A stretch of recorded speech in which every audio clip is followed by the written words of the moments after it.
Praise lord. హల్లెలూయా, హల్లెలూయా. దేవుని పరిశుద్ధ నామానికి మహిమ కలుగును గాక. క్రీస్తునందు ప్రియులైన దేవుని బిడ్డలకి అందరికీ యేసుక్రీస్తు పరిశుద్ధ నామములో హృదయపూర్వక వందనాలు తెలియజేస్తున్నాను. ఈ శుభవేళ ఈ పునరుత్థానపు ప్రభాత ఆరాధనలో ప్రభువుని ఆరాధించుటకు ప్రభు అనుగ్రహించిన ఇంటి కృపను బట్టి ప్రభుని ఎంతగానో స్తుతిస్తున్నాను. పరిశుద్ధ గ్రంథంలో కొన్ని మాటలు మనము ఈ దిన లేఖనాంశంగా ధ్యానించుదాం.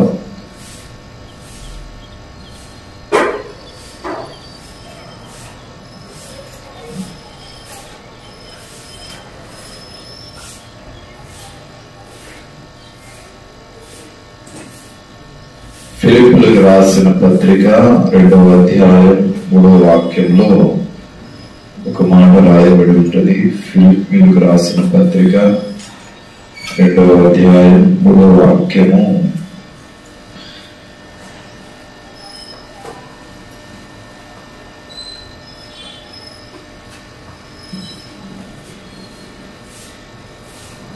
ఫిలిప్పీయులకు రాసిన పత్రిక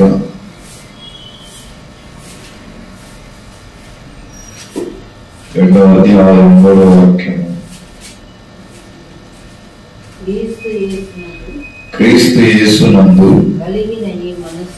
పలికిన ఈ మనస్సు మీరును కలిగి ఉండుడి. క్రీస్తు యేసునందు కలిగిన ఈ మనస్సు మీరును కలిగి ఉండుడి అంటాడు.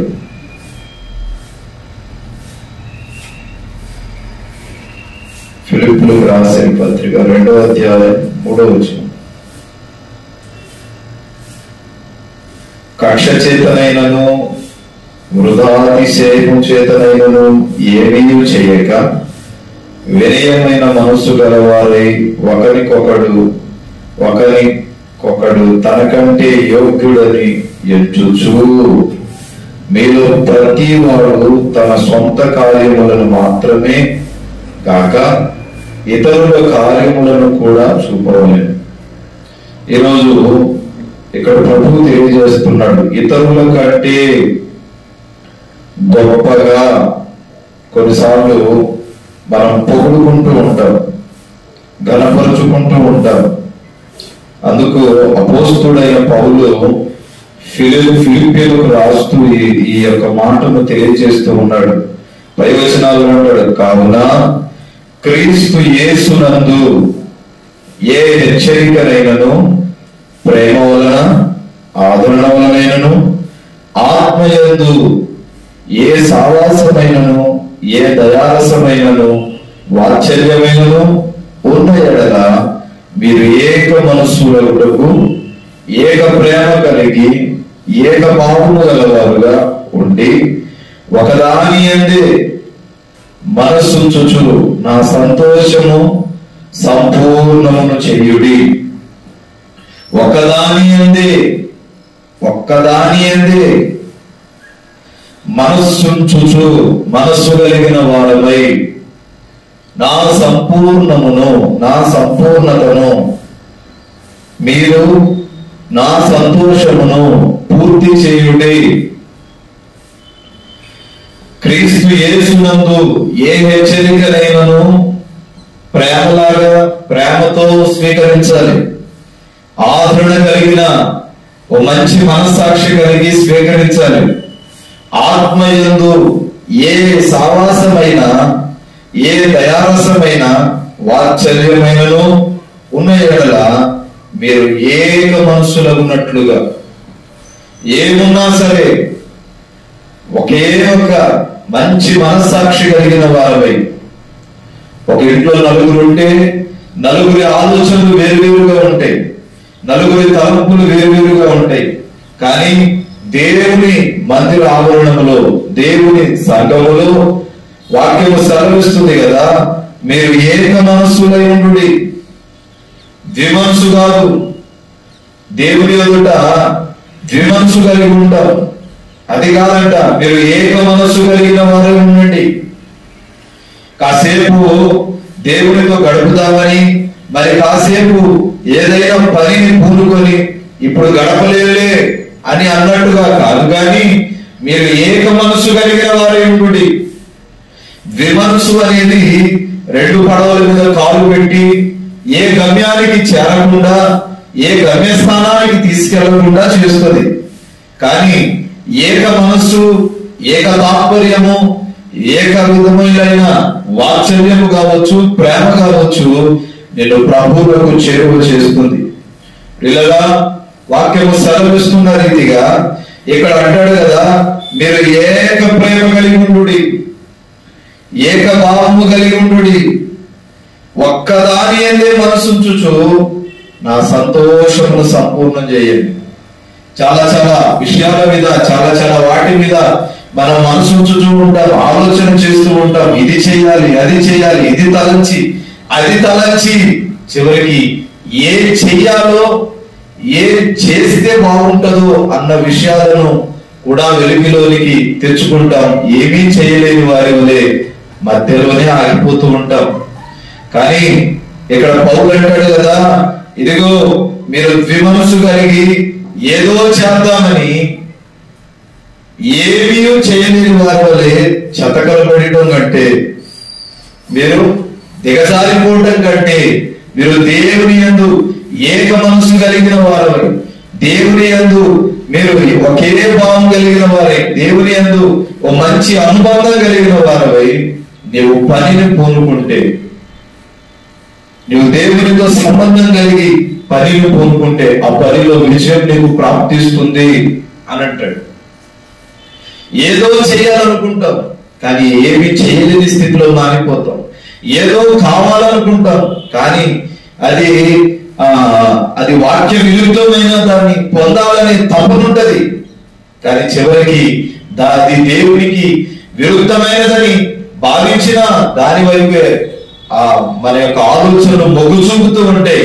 కానీ వాక్యం సెలవిస్తుంది, మీరు ద్విమనసులై ఉండకూడి. సాతానుడు కొన్ని ప్రేరేపిస్తాడు, కానీ నా వాక్యానికి మీరు లోబడి ఉండండి. ఇతరుల కంటే ఎక్కువగా హెచ్చించుకుంటాం, ఇతరుల కంటే ఎక్కువగా గొప్పగా మాట్లాడుకుంటాం, ఇతరుల కంటే ఎక్కువగా భావించుకుంటాం, ఇతరుల కంటే ఎక్కువగా పోల్చుకుంటాం. క్రైస్తవ్యంలోకి అడుగు పెట్టాక క్రీస్తు స్వారూప్యమని, క్రీస్తు రక్తంలో కడగబడిన తర్వాత పోల్చుకునే స్థాయి క్రైస్తవునికి ఉండకూడదు. నీవు పోల్చుకోవలసింది ఆత్మలో ఎంతవరకు ఉన్నాను, దేవునితో ఎంతవరకు గడుపుతున్నాను, దేవునితో ఎంతవరకు సావాసం చేస్తున్నాను, దేవునికి నాకు మధ్య ఏ బంధం స్థిరపరచబడుతుంది అని పోల్చుకోవాలి. కానీ వారికంటే ఎక్కువ సంపాదించాను, వారికంటే ఎక్కువగా ఉన్నాను, వారికంటే ఎక్కువగా పాటలు పాడతానని గొప్పలకు పోయి అప్పుల ఊళ్ళని లేఖనాలు సెలవిస్తుంది. చాలాసార్లు గొప్పలకు పోతాం, చివరికి ఆ గొప్పలన్నీ తీరా చూస్తే లేమికి గురి అయిపోతాం. ఏమి లేని వారి వలె మిగిలిపోతూ ఉంటాం. గొప్పలు అనేవి క్రైస్తవుడికి సబబు కాదు అని లేఖనాలు సెలవిస్తున్నాయి. వీళ్ళ ఇక్కడ అంటాడు ఇతరుల కంటే గొప్పగా. ఇక్కడ 3వ వచనం అంటాడు, కక్ష చేతనైనను వృధాది సయం చేతనైనను ఏమీ చేయక ఎప్పుడంట వినయ మనస్కులు గలవారై ఒకరినొకడు తనకంటే యోగ్యుడని ఎంచుచు. యోగ్యునిగా ఎంచుకుంటాం, యోగ్యునిగా మాట్లాడుకుంటాం. నేనే గొప్ప అనే తలంపులు పొర్రపాటున మన ఆధ్యాత్మిక జీవితంలో రాకూడదు. నేను బాగా మాట్లాడతాను, నేను అనర్గళంగా మాట్లాడేవాడిని, అనర్గళంగా పాట పాడేవాడిని, అనర్గళంగా ప్రార్థన చేసేవాడిని అనే ఈ గర్వపు తలంపులు పుట్టిన రోజే ప్రియులారా, ఇదిగో నీ స్థితి దిగజారిపోయిన రోజని లేఖనాలు సెలవిస్తున్నాయి. అనర్గళముగా నేను బాగా అనేది నిన్ను నీ శూన్యానికి తీసుకెళ్తుంది, పతనానికి దారి చేస్తుంది. ఎంత ఎత్తుకు ఎదిగిన దేవుని యందు ఒదిగి ఉండటం నేర్చుకోవాలి. ఎంత ఎత్తుకు ఎదిగిన దేవుని యందు వినయ మనస్సు కలిగిన ఆటి అనుభవంలో ఉండాలి. ఎంత ఎత్తుకు ఎదిగిన ప్రభు పాదాలు పట్టుకొని దినమెల్లా ఆయన నామమును గణపరుస్తూనే ఉండాలి. ఎంత ఎత్తుకు ఎదిగినా ప్రభు యొక్క ప్రేమను మనము నిత్యము జ్ఞాపకం చేసుకుంటూ ఉండాలి. ఇక్కడ చూడండి, కొలస్సీలకు రాసిన పత్రిక 3వ అధ్యాయం 20వ వాక్యంలో ఒక మాట అంటాడు. కొలస్సీలకు రాసిన పత్రిక 3:20, పిల్లలరా అన్ని విషయములలో మీ తల్లిదండ్రుల మాటను వినుడి, ఇది ప్రభువు బట్టి మెచ్చుకొనదగినది. కొన్నిసార్లు మనకు మనమే మెచ్చుకోవటం కాదు, మనలను బట్టి ప్రభువు మెచ్చాలి, మనలను బట్టి ప్రభు కనపరచాలి. అందుకంటాడు, అన్ని విషయములలో మీ తల్లిదండ్రుల మాటకు విధేయత కలిగి ఉండుడి, విధేయత చూపుడి, లోబడి ఉండుడి. లోబడి ఉన్నప్పుడు ప్రభువే మిమ్మల్ని మెచ్చుకుంటాడు. ఇక్కడ అంటాడు కదా, అన్ని విషయములలో, ఎఫెసీలో అంటాడు కదా, మీరు అన్ని విషయములలో ఎదుగుదురు. ప్రేమ విషయంలో ఎదగాలి, విశ్వాస విషయంలో ఎదగాలి, దేవుని గూర్చిన ఆ యొక్క జ్ఞాన విషయంలో ఎదగాలి, మీరు అన్ని విషయంలో ఎదగాలి.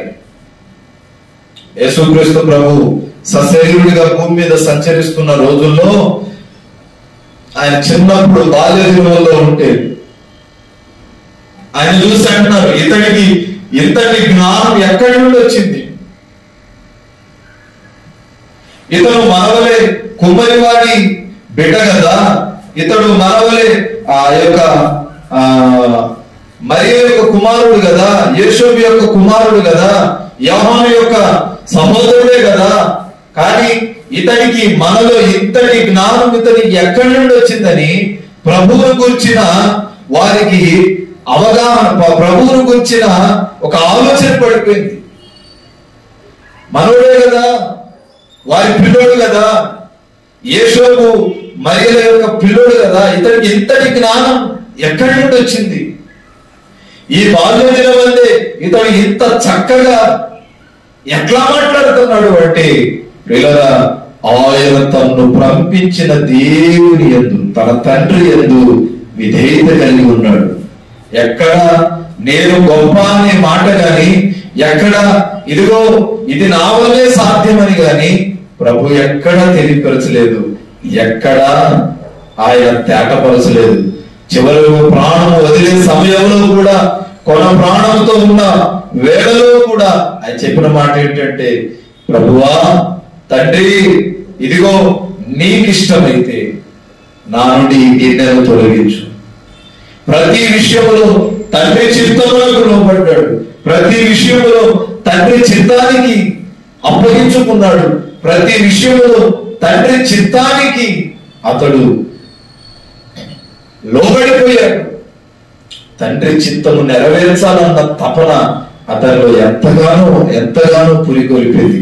ఈరోజు మన జీవితంలో దేవుని చిత్తము నెరవేర్చాలి, దేవుని సంకల్పం నెరవేర్చబడాలి, ఆయన చిత్తానుసారంగా జీవించాలి, ఆయన చిత్తములో నేను ఉండాలి అన్న ఆలోచన కంటే నా చిత్తమే నెరవేర్చబడాలి, నేను చేసిన ఆలోచనే నెరవేర్చబడాలి, నేను అనుకున్న తలంపుల్లోనే విజయం పొందాలి, నా ఆలోచనలోనే నేను స్థిరపరచబడాలి, అవి ఖచ్చితంగా నేను ఊహించింది జరగాలి అన్న ఆలోచనలో ఈనాడు నీవు గాని నేను గాని ఉన్నాం.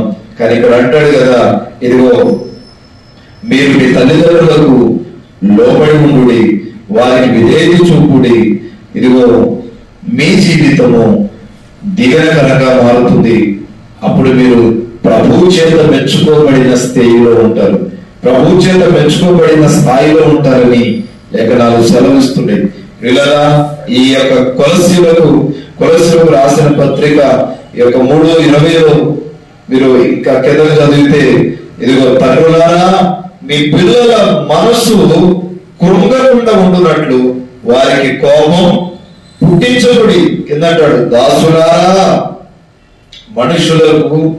మనుషులను సంతోషపెట్టు వారైనట్టు కంటికి కనబడవలనని కాక ప్రభువునకు భయపడుచు శ్రద్ధాంతకరణము గలవారని శరీరమును బట్టి మీ యజమానులైన వారికి అన్ని విషయంలో విధేయులై ఉండుడి.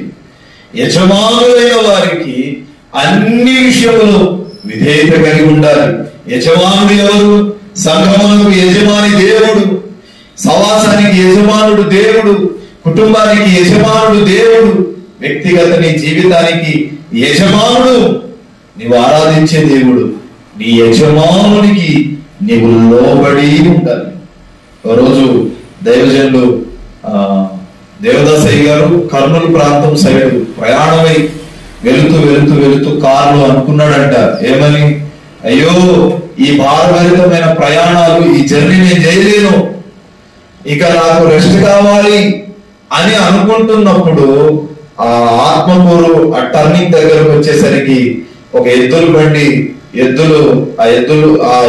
బండిలో బియ్యపు వడ్ల బస్తాలతో ఎద్దు లాక్కుంటూ పోతూ లాక్కుంటూ వెళ్తూ అక్కడికి వెళ్ళేసరికి కొద్దిగా ఆ పైకి ఎక్కేటప్పుడు ఆ ఎద్దు కాలు జారేసరికి ఆ కాలు కొంచెం కిందకు వంగిపోయింది.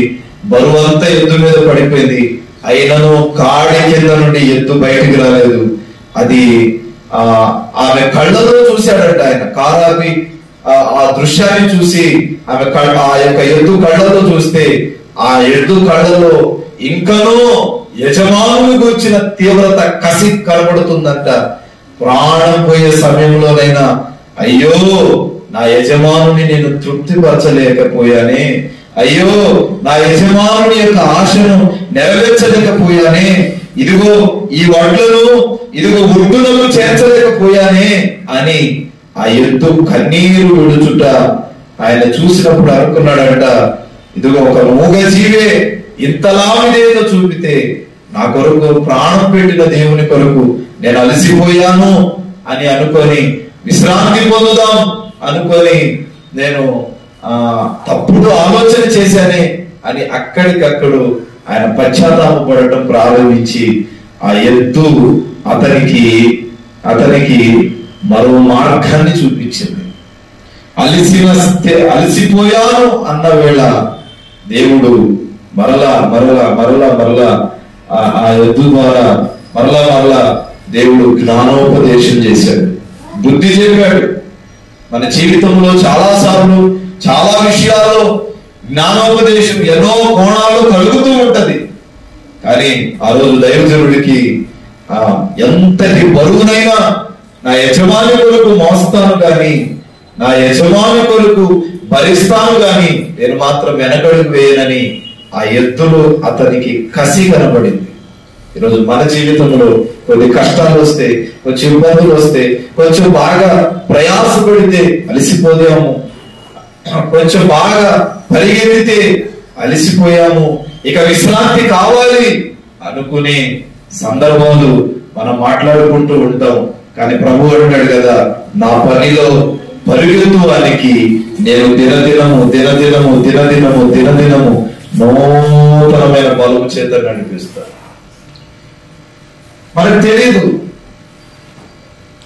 తెలియకుండానే దేవుడు మనలో బలాన్ని రెట్టింపు చేస్తూ ఉంటాడు. మనకు తెలియకుండానే దేవుడు మనలో జీవాన్ని పోస్తూ ఉంటాడు. అంతకంతకు హుషారుస్తూ ఉంటాడు. మనం అనుకుంటాం ఇది కేవలం ఎంత పని చేసినా నాకెందుకు అలసట కలగట్లేదని మనం అనుకుంటాం. కానీ అలసట కలగనివ్వకుండా పరిగెత్తుటకు ఇదిగో లేఖనాలు సెలవిస్తుంది కదా, దుప్పి నీటి వాగుల కొరకు ఆశపడునట్లు దేవా నీ కొరకు నా ప్రాణం ఆశపడుతుందని నీవు పరిగెత్తుతూ ఉంటే నీ కాళ్ళను దేవుడు లేడి కాళ్ళ వలె మారుస్తాడు. హల్లెలూయా. వాక్యం సెలవిస్తుంది కదా, విధేయత చాలా అవసరం. దేవుని చిత్తంలో బ్రతకడం చాలా అవసరం. దేవుని సంకల్పానుసారంగా జీవించడం అనేది ఒక విశ్వాసికి, క్రైస్తవునికి, ఓ సేవకుడికి ఎంతో విలువైనది. ఆయన సంకల్పంలో నీవు నేను ఉండటము, ఆయన సంకల్పానుసారంగా నీవు నేను నడవటము అనేది మన ఆధ్యాత్మిక జీవితానికి ఎంతో ప్రాముఖ్యమైన విషయంగా ఈ ఉదయకాలం ప్రభు మనందరితో మాట్లాడుతున్నాడు. ప్రియులారా, దశలోనిక మొదటి పత్రిక 5వ అధ్యాయం 19వ వాక్యం చూడండి. దశలోనిక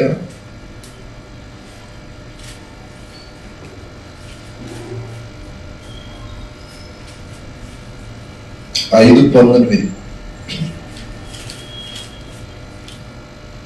విజయశీలుడా నా యేసునాథుడా, మరువలేనయా నీ సిలువ త్యాగము. పాపిని క్షమించే పరిశుద్ధుడా, మరణాన్ని గెలిచిన మృత్యుంజయుడా, నిన్ను చేరేదాకా నా పయనము ఆగదయా, నిన్ను కలిసేదాకా నా పరుగు ఆపనయా, నిన్ను చేరేదాకా నా పయనము ఆపనయా, నిన్ను కలిసేదాకా నా పరుగు ఆపనయా. మంచి పోరాటమును నాకు నేర్పుచుంటివే, నీతి కిరీటమును నా కొరకు దాచితివి. సన్నద్ధుడై నేను సత్కార్యమునకు పూర్ణముగా దైవావేశముతో నీ పిలుపునందుకొని నీ సాక్షిగా ఇలలో బ్రతికించి నిలుపుమయా. నీవు చేరేదాకా ప్రార్థనను ఆపనయా, నిన్ను కలిసేదాకా సేవలోనే అలసిపోనయా. నీవు చేరేదాకా ప్రార్థనను ఆపనయా, నీవు కలిసేదాకా సేవలోనే అలసిపోనయా. విజయశీలుడా నా యేసునాథుడా, మరువలేనయా నీ సిలువ త్యాగము. చదవండి 5వ అధ్యాయం 19వ వాక్యం. ఆత్మను ఆర్పకుడి, ప్రవచించుటను నిర్లక్ష్యం చేయకుడి, సమస్తమును పరీక్షించి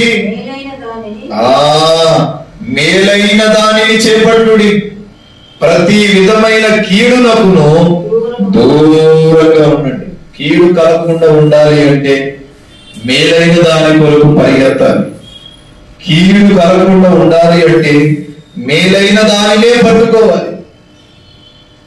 కానీ మేలైన దాన్ని విడిచిపెట్టి కీడును కలుగు చేసే వాటి కొరకు ప్రాకులాడుతూ ఉన్నప్పుడు కీడు కలుగుతుంది.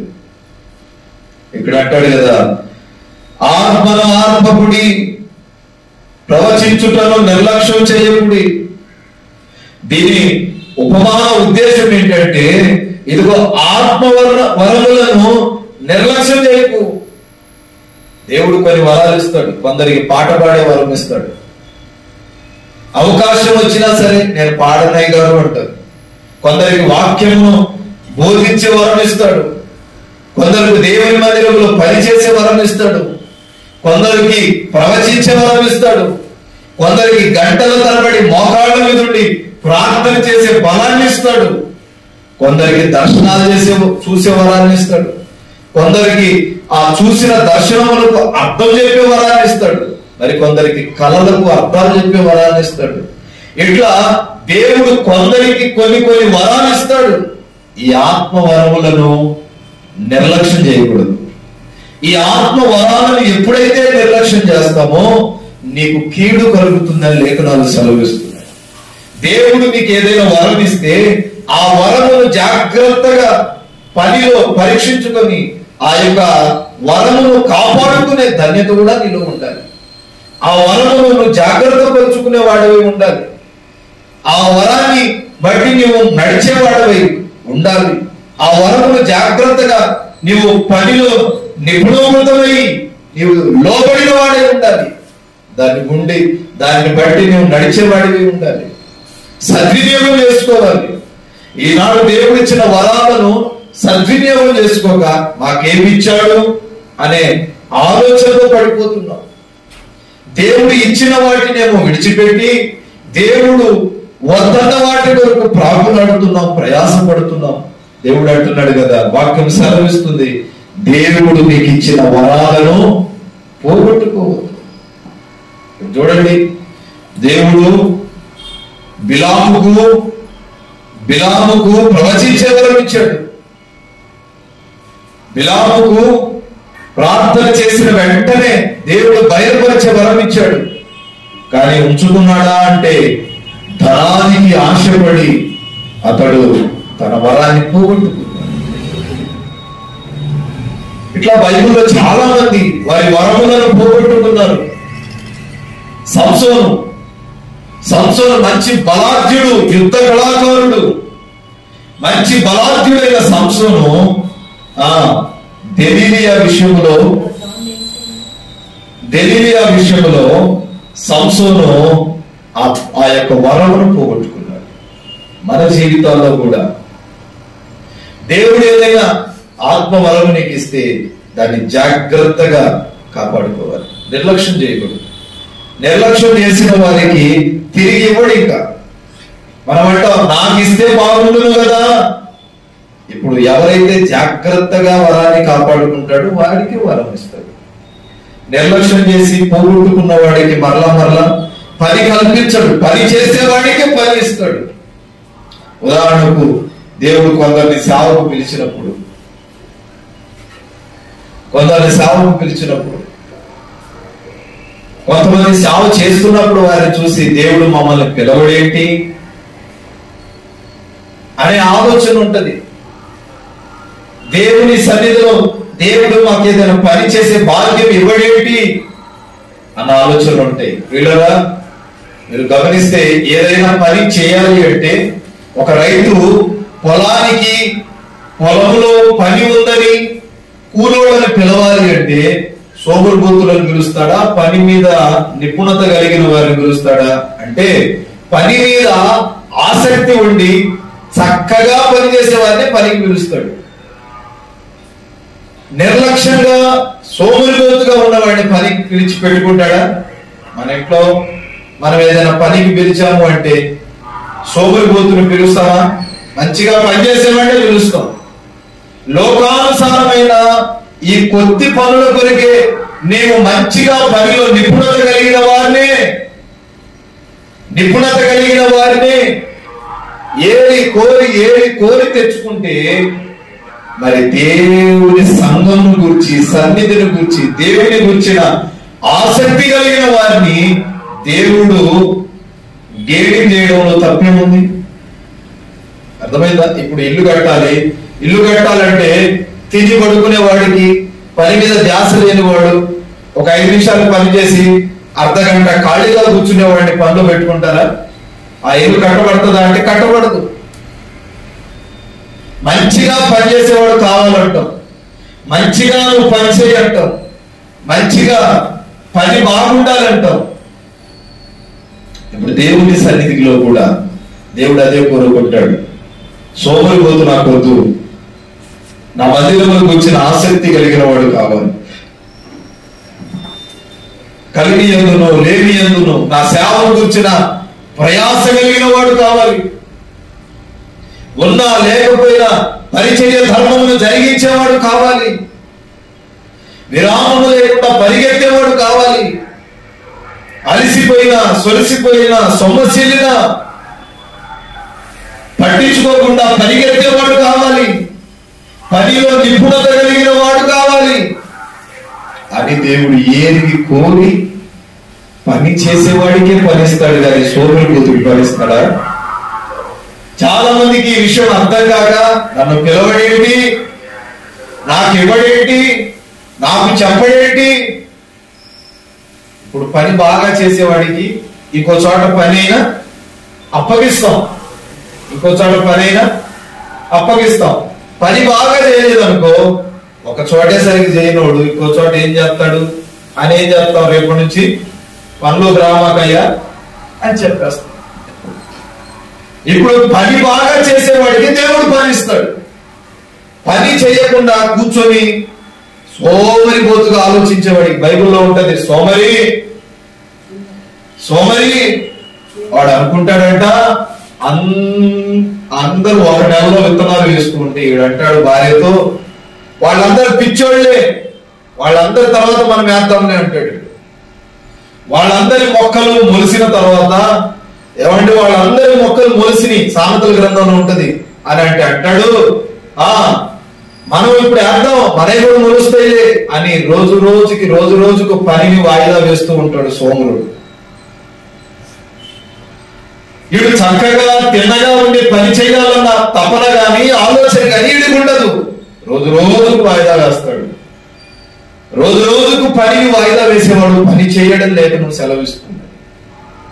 పని మీద శ్రద్ధ కలిగిన వాడు తక్షణమే పనిని పూనుకుంటాడు.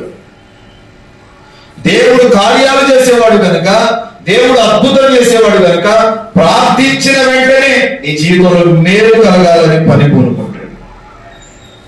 కానీ సాతానుగాడు ఏం చేస్తాడు? రేపు చేద్దాంలే, ఎల్లుండి చేద్దాంలే, మరుసటి రోజు చేద్దాంలే, ఇంకా టైం ఉందిలే.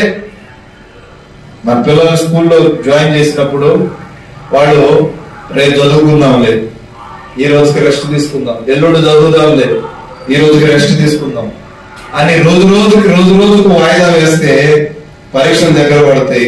పరీక్ష రేపు అనగానే ఈ రోజు కూడా వాడు అనే మాట ఏంటంటే, రేపు ఉందిగా, ఇంకొక 5 గంటలు ఉందిగా, ఇంకొక గంటలో పరీక్ష ఉంది అనగానే ఇంకొక గంట ఉందిగా, ఇంకో అర్ధగంట పరీక్ష ఉండగానే ఇంకొక అర్ధగంట ఉందిగా, ఆ అర్ధగంట చదివేద్దాంలే. తీరా పరీక్ష రాసే సమయానికి వచ్చేసరికి తాను తవ్విన గుంతలో తానే పడిపోతాడు.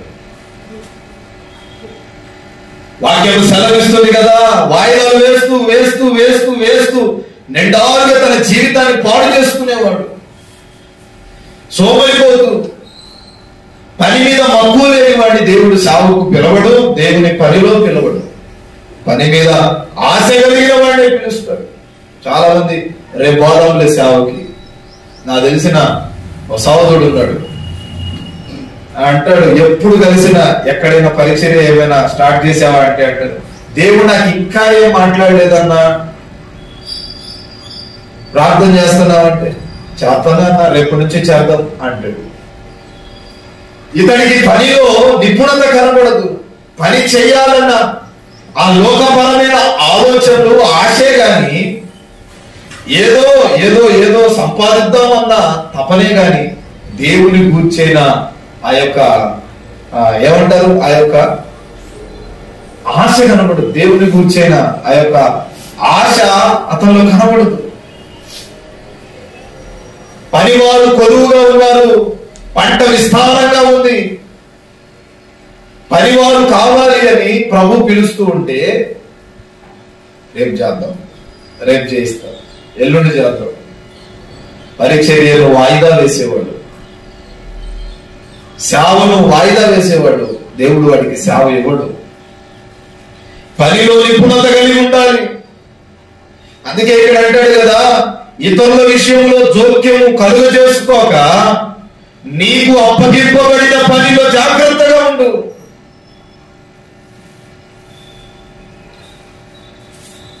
మూడో అధ్యాయం 11వ వచనంలో చూడండి ఒకసారి.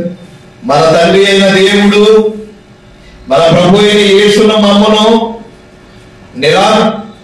నిరాటంకముగా మీ యొద్దకు తీసుకొని వచ్చును. మరియు మన ప్రభు అయిన యేసు తన పరిశుద్ధులందరితో వచ్చినప్పుడు మన తండ్రి అయిన దేవుని ఎదుట మీ హృదయములను పరిశుద్ధ విషయమై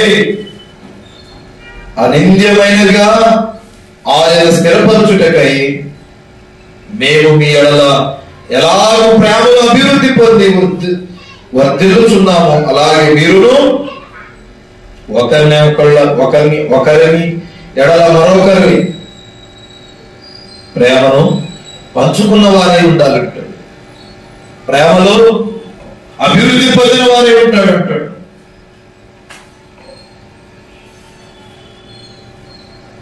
రేపటి దినాన ప్రభు మధ్యాకాశానికి వస్తే నింద లేని వాడి వలె ఉండాలి, నింద లేని వాడి వలె ఉండాలి, నింద లేని దానవై ఉండాలి.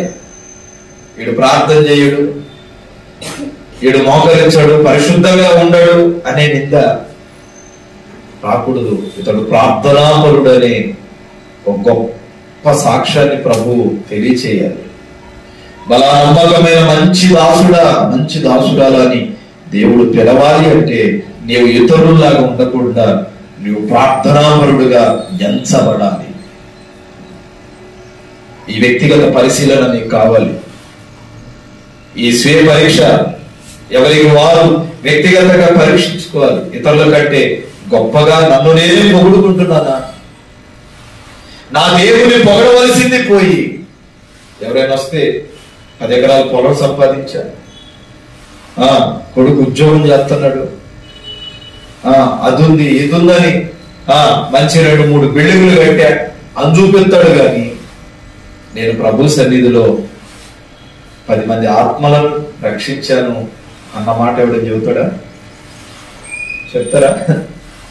4 బిల్డింగులు కట్టా 40 ఎకరాలు పొలం కొన్నానంటాం. కానీ వారి స్వభావం వారి గొప్పలకే పోతాం. కానీ నేను ఒక 100 మంది ఆత్మలను రక్షించాను, ప్రభు దగ్గరికి చేర్చాను, అదే నా ఆస్తి అని చూపిస్తాడా ఎవడైనా? మీరైనా సరే కొడుకు ఉద్యోగం చేస్తున్నాడు, కూతురు మంచి పెళ్ళైంది, ఇంత సంపాదించాను అని అంటారు. కానీ సంవత్సరానికి ఒకటి చొప్పున 10 సంవత్సరాలు ప్రార్థనా మందిరానికి వెళ్ళాను, 10 మంది విశ్వాసులను మందిరానికి పరిచయం చేశాడని అంటారా? మన సాక్ష్యం ప్రభు సెలవు ఇవ్వాలి. లోకపరమైన వాటిని గురించి చింతపడుతున్నావే కానీ పర సంబంధమైన వాటి విషయంలో నీ చింత ఏమాలేను అని అడుగుతాడు. ఇప్పుడేమంటావు? పర సంబంధమైన వాటి కొరకు ప్రాకులాడేవాడికి లోక సంబంధమైనవి చెత్తతో కనబడుతుంది, చెత్తలాగే కనబడుతుంది. దేవుని గూర్చిన తపన ఉండాలి, పరిచర్యను గూర్చిన తపన భారం ఉండాలి, దేవుని సన్నిధిని గూర్చిన ప్రయాసం ఉండాలి. నువ్వు ప్రార్థన చేస్తే ప్రజలు ప్రభు సన్నిధికి పరిగెత్తుకుంటూ రావాలి. నీ ప్రార్థనను బట్టి దేవుడు ఈల వేసి పిలవాలి ప్రజలను. నీ ప్రార్థనలో దేవునికి యథార్థత కనబడాలి. నీ ప్రార్థనలో దేవునికి నిజాయితీ కనబడాలి. వాక్యం సెలవిస్తుంది. ఇతరుల కంటే గొప్పగా పొగుడుకుంటున్నావేమో, ఇతరుల కంటే నిన్ను నువ్వు గొప్పగా పొగుడుకోవడం వల్ల ప్రయోజనం లేదు, కానీ పాపమే ఉంటది. కానీ యేసయ్యను గొప్పగా ప్రతిబింబించు, యేసయ్యను గొప్పగా పొగుడు.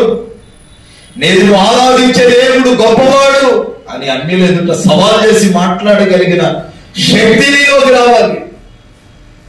నేను ఆరాధించే దేవుడు ఏ పాపము అంటని వాడు, ఆయన ప్రజల పాపముల కొరకై ప్రాణం పెట్టిన వాడు, ఆయన పరిశుద్ధుడని సువార్త ప్రకటించే సవాల్ నీలో ఉండాలి. ఆ రోజు నీవు దీవించబడతావు, ఆశీర్వదించబడతావు. తల్లిదండ్రులకు విధేయత కలిగి జీవించాలి. కానీ ఈనాడు అవిధేయత కలిగి ఉన్నాం. విధేయత చూపని వాడవని, లోబడని వాడవని. ఈరోజు చాలా మంది పిల్లలు అట్లా మారిపోతున్నారు. వారి బాల్యములో, యవ్వనములో, వారి యొక్క వృద్ధి దశలో తల్లిదండ్రుల ఆశీర్వాదం కనబడదు. కానీ వారు వృద్ధాప్యములకు వచ్చేసేసరికి వారి తల్లిదండ్రుల ఎడల ఆశీర్వాదకరంగా ఉన్నారో లేరో అన్న విషయాలు అప్పుడు కనబడుతుంది. 3వది, ఆత్మ వరములను నిర్లక్ష్యం చేయకూడదు. దేవుడు ఏ వరాన్ని ఇచ్చినా కాపాడుకోవాలి. 4, ఇతరుల విషయంలో జోక్యం కలుగు చేసుకొనక ప్రభు యందు పరిశుద్ధత కలిగి, ప్రార్థన కలిగి బ్రతికి జీవించినప్పుడు పరలోకమందు నీ ఫలం అధికమవుతుంది. దేవుడి 4 మాటలు మీ వెనుకడిలో ఉంచునుగాక. ఒకరించని ప్రార్థించారు. ఆదరణ లేని ఈ లోకములో ఆనుకుంటేని ఎదుటే నిలచిన నీపైనే అనురాగ సీమలో అనుబంధము పెంచిన నీతో అరణ్యవాసమే నా నాకు మేలాయేను. సకల ఆశీర్వాదాలకు కారణభూతుడా ప్రియా పరలోకపు తండ్రి, పరిశుద్ధ పాదాలకు స్తోత్రాలు. ఈ రాత్రి ఈ ఉదయకాల ప్రభాత ఆరాధనను బట్టి సన్నిధిలో ప్రార్థిస్తున్నాను. ప్రప్రథమంగా అరుణోదయంలో లేచి నేను ఆరాధించి, నేను గణపరిచి, నేను కీర్తించి మహిమపరిచే కృప మీరు మాకు ఇచ్చినందుకు స్తోత్రాలు. దేవా, నీ నామం ఎంతో మధురమైనది తండ్రి. నీ సన్నిధిని బట్టి అయా ఇదిగో మేము చింతించులాగా మాకు బట్టి తపన జీవితాన్ని బట్టి ప్రయాసము అయా అనుభవాలు దయచేయి. మేము చేతనివ్వండి. విరివిగా నీ పనిలో పరిగెత్తే కృప దయచేయి. కూడి చేరుచిన బిడలను దీవించండి, ఆశీర్వదించండి, వారి కుటుంబాన్ని దీవించండి. తిరిగి నా ప్రయాణంలో కృపతో దయచు. అల్పుడనైన నన్ను నీ శిలువ చాటును మరుగు చేయండి. మంచి ఆరోగ్యాన్ని దయచేయి. మీ దాసురాలు ఎంతో ప్రయాసతో ఈ కార్యక్రమాలు ఏర్పాటు చేస్తుంది. అయ్యా ఇదిగో మీ యందు ప్రయాస వ్యర్థము కాదని లేఖనాలు సెలవిస్తున్నాయి. నీతిమంతుల ప్రయాస ఎన్నటికీ వ్యర్థము కాదని లేఖనాలు సెలవిస్తున్న రీతిగా ప్రయాసములకు తగిన ఫలాన్ని మేము చూచున్నట్లు సహాయం చేయండి తండ్రి. నీ కృపణ మా అందరికీ తోడగించండి. విన్న వాక్యం మా జీవితాల్లో ఫలింపచేయండి.